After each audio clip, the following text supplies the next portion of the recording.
Bismillahirrahmanirrahim. Alhamdulillah va salatu vassalamu ala rasulillah. Amma ba'd. Assalomu alaykum va rahmatullohi va barakatuh. Muhtaram azizlar, bugungi kunda xalqimiz orasida eng dolzarb mavzulardan biri qo'shnichilik haqqi.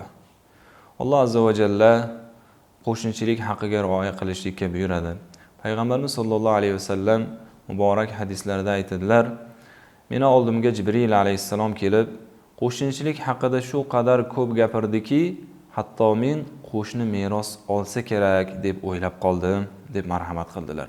Ya'ni qo'shni ustida haqlari ko'p bo'ladi. Qo'shnilar bir-birlariga ozor bermasliklari kerak. Kasal bo'lsa borib holidan xabar olishlari, xursandchilik yetsa borib qutlab tabriklashlari, musibat yetsa ularga hamdardlik bildirishlari lozim bo'ladi.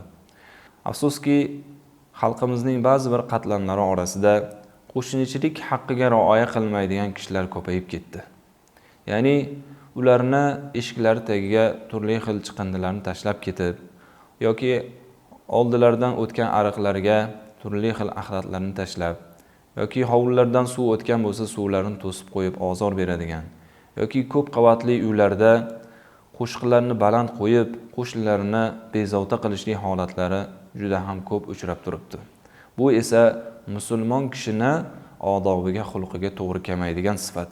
Payg'ambarimiz sollallohu alayhi vasallam aytadilar: "Al-muslimu man salima al-muslimuna min lisanihi va yadihi." Ya'ni haqiqiy musulmon kishi, odamlar uni qo'li va tilidan ozor ko'rmagan kishi haqiqiy musulmon kishi deb marhamat qildilar. Ya'ni siz haqiqiy mu'minmisiz, haqiqiy musulmonmisiz, qo'shningizga ozor bermang. Aksincha ularni holidan xabar oling, ularni haqqiga rioya qiling.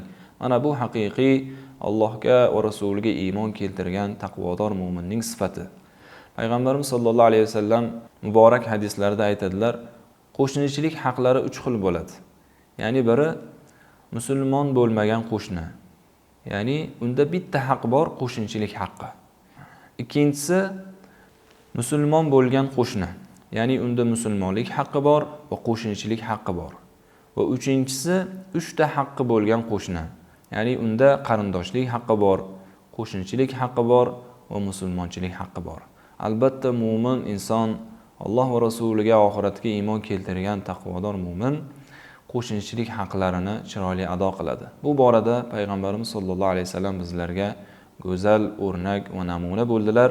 Bizlar ham mana bu zotning sunnatlariga ergashishligimiz va dinimiz ko'rsatmasiga chiroyli amal qilmoqimiz lozim bo'ladi. Assalomu alaykum va rahmatullohi va barakatuh.